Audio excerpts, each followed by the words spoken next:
અંબાલાલ પટેલની મોટી આગાહી સામે આવી છે। બ્રેકિંગ ન્યૂઝ, આવતીકાલે અને પરમ દિવસે ભારે વરસાદની આગાહી કરાઈ છે।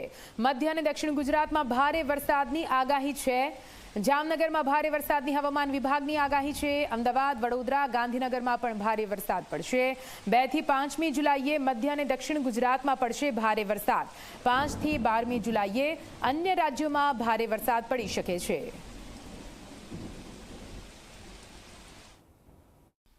રાજ્યના ભાગોમાં આજે સવારે કંઈક વરસાદ થવામાં છે, એટલે આજથી ભિન્ન ભિન્ન ભાગોમાં વરસાદ કે ઝાપટા પડવાની શક્યતા રહેશે।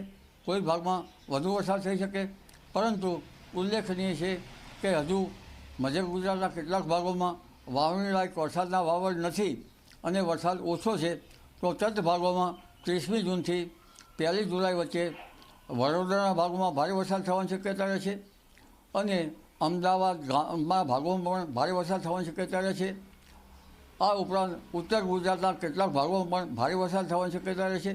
ગાંધીનગરના ભાગોમાં પણ ભારે વરસાદ થવાની શક્યતા રહેશે અને આ વરસાદ 5મી જુલાઈ સુધીમાં થવાની શક્યતા રહેશે।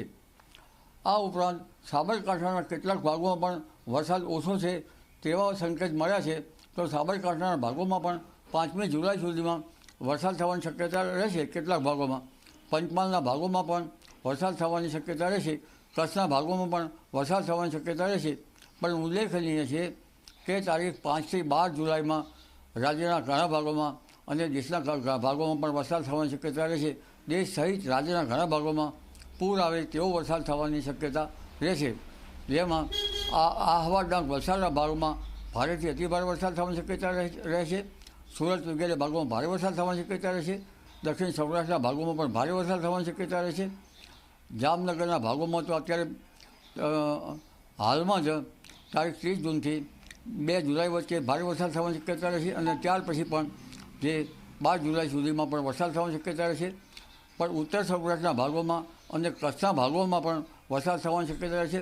કચ્છના ભાગોમાં ક્યારેક કોઈ ભાગમાં ભારે વરસાદ થઈ શકે, એટલે આ વરસાદ જે છે એ જૂનમાં કેટલાક ભાગમાં વાવણી લાયક છે, કેટલાક ભાગમાં ઓછો છે।